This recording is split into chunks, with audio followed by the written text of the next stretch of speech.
కస్టమర్కి అందిస్తే అది రిపేర్ అయితే విజయవాడ వెళ్ళి అక్కడ చేయించుకొని రావాలంటే ఎంత కష్టం అనేది చేసి మళ్ళీ తిరిగి 10 రోజుల తర్వాత ఏదైనా పార్సల్ సర్వీసులు తెలుసుకుంటే ఏది నేను గుంటూరులో ఉంటూ విజయవాడలో పెద్ద కష్టం కాదు. గుంటూరు చుట్టుపక్కల పరిధిలో ఒక ఆపరేటర్ వెళ్ళి తెచ్చుకోవడం అంటే ఈ రోజు గంట కూడా ఆగే పరిస్థితి లేదు కస్టమర్కి. అలాగే చేసుకొని వైర్ దిగిపోయిన చోటుకు వెళ్తే అప్పుడు ఎప్పుడు వచ్చి కట్టున్నారు అంతేనా? అతి కష్టం లేదు అది. ఇప్పుడు రోజుల్లో ఫోన్ వచ్చిందంటే ఎనార్మస్ కాల్స్ అనమాట. 30 ఏళ్ళ నుంచి పరిశ్రమలో ఉంటూ 50 ఏళ్ళు దాటిపోయి ఒక్కొక్కరికి హెల్త్ ఇష్యూస్ కూడా వచ్చిన పరిస్థితుల్లో 350 రూపాయలకి ఇంటర్నెట్ ఫ్రీగా వస్తూ ఛానల్స్ ఇస్తూ ఇవన్నీ చేస్తుంటే కర్ఫ్యూ పెట్టేశారు కోవిడ్ టైంలో.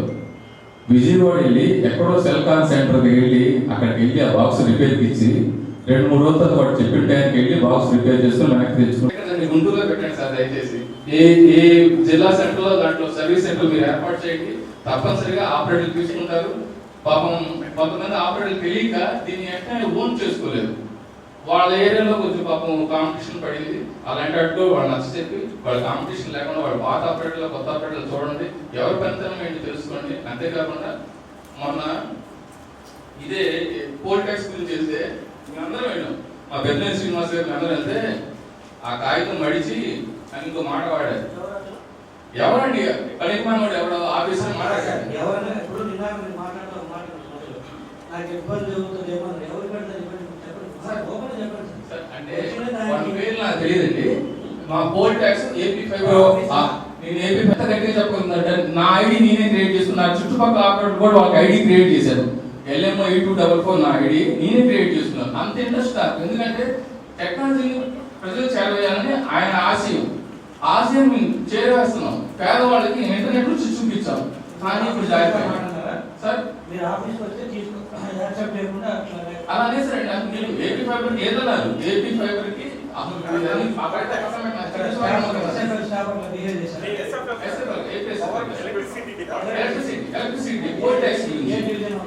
పోల్ ట్యాక్స్ గురించి మా నవసరి సబ్స్టేషన్ అండి. మా నవసరి సబ్స్టేషన్కి ఈరోజు నేను కడుతున్నాను. ఎంత బాగా కట్టినా 2 సంవత్సరాల నుంచి అసలు చచ్చిపోతున్నాం అండి. ఆ బిల్లు వస్తుంది చూడలేకపోతున్నాం. ఈ రోజు కూడా మా బ్యాంక్ బ్యాలెన్స్ 20 తారీఖు ఆ బిల్లు కట్టాల్సిందండి. దయచేసి వెంటనే దాని మీద యాక్షన్ తీసుకున్నాం. ఫస్ట్ తీసుకోవాల్సిన యాక్షన్ దాని మీద, తర్వాత సెటప్ బాక్స్ మీద మీరు దృష్టి పెట్టండి దయచేసి. అట్లాంటి చేస్తే దాంతో పాటు ఈ కంటెంట్ ఏదైతే మన మా టీవీ, హాట్స్టార్, జెమినీ ప్యాకేజ్ ఇవన్నీ పెట్టండి. దానికి తగ్గట్టు రేట్ కూడా పెట్టండి. తీసుకుంటారు. జనాలందరూ నాటకం చేస్తారు. వాళ్ళు మనకంటే బాగా తెలివైన వాళ్ళు. వాళ్ళకి ఏది బాగుంటే తీసుకుంటారు. మా పిల్లలు ఏడుస్తున్నారు మీరు తీసేసామని అంటారు. అలాంటి మీరు దాన్ని ఇంప్లిమెంట్ చేయగలుగుతాం. మీరు రెస్పాన్సిబిలిటీ నాది. ఒక్క నిమిషం అయిపోతుంది, ఒక్క నిమిషం ముగిస్తున్నాను. ఆ బిల్లింగ్ బకాయిల గురించి కొంచెం ఆలోచించి ఫోన్ రాకుండా చూడండి సార్. ఎప్పుడు పోస్ట్ పెయిడ్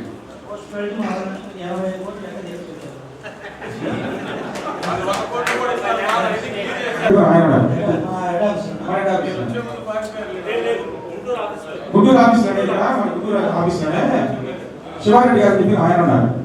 ఆయన ఏం చేస్తారు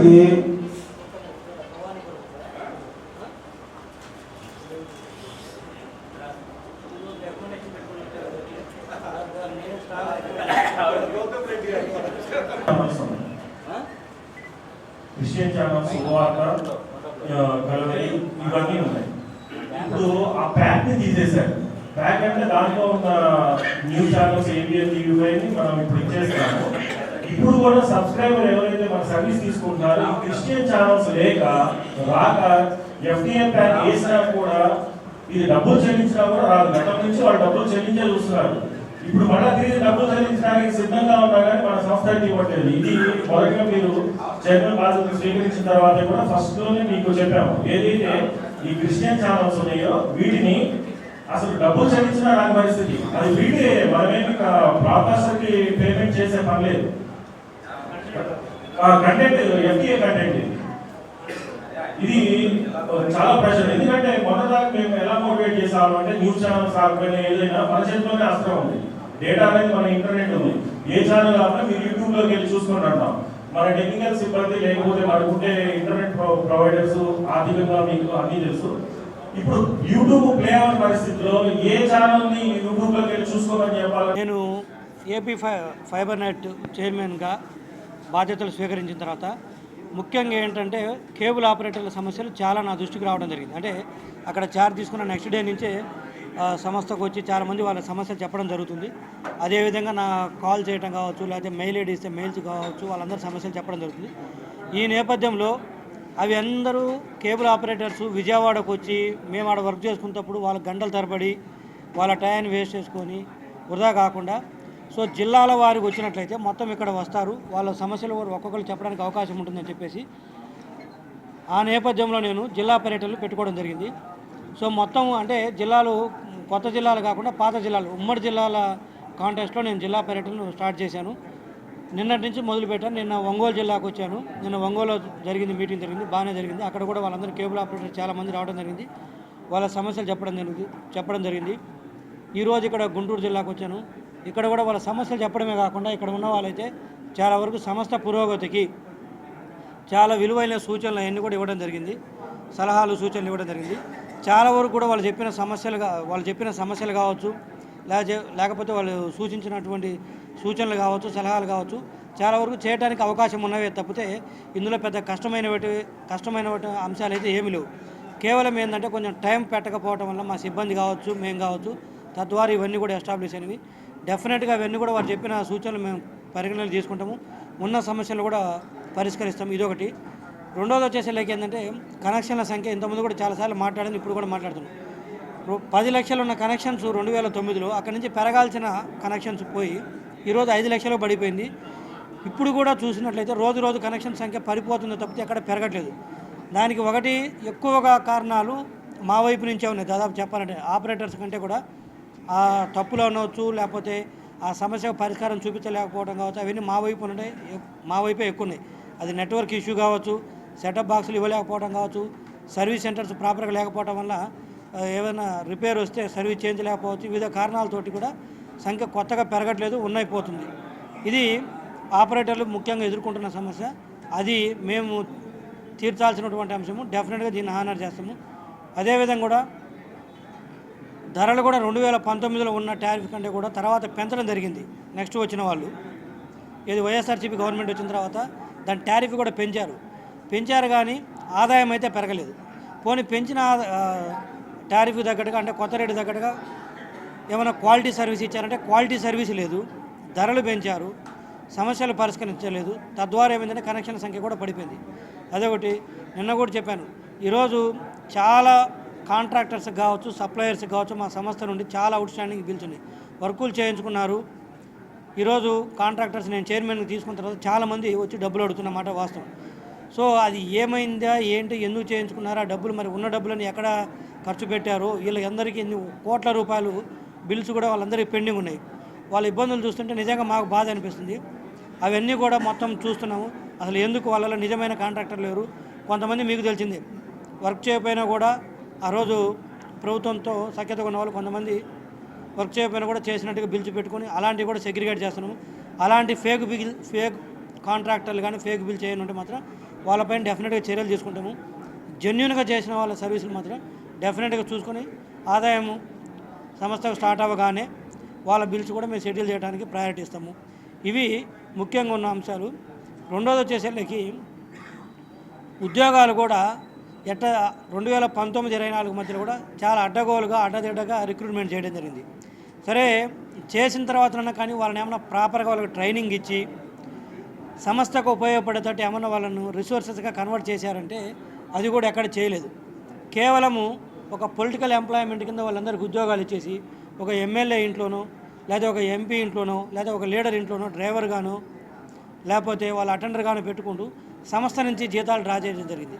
నాకు తెలిసినంతవరకు ఈ 2019-24 మధ్యలో ఒకటి ఫైబర్ నెట్, ఇలా ఇంకా 2-3 సంస్థలు కూడా ఇలా చేయడం జరిగింది. అది వెరీ అన్ఫార్చునేట్. ఉద్యోగాలు ఇచ్చుకోవడం తప్పు కాదు నేను అనను, కానీ సరే బట్ ఇచ్చిన ఉద్యోగస్తులకి ప్రాపర్ ట్రైనింగ్ ఇచ్చి సంస్థకు ఉపయోగపడేటట్టు చేసినట్లయితే బాగుండేది. దాన్ని చాలా మిస్యూజ్ చేశారు.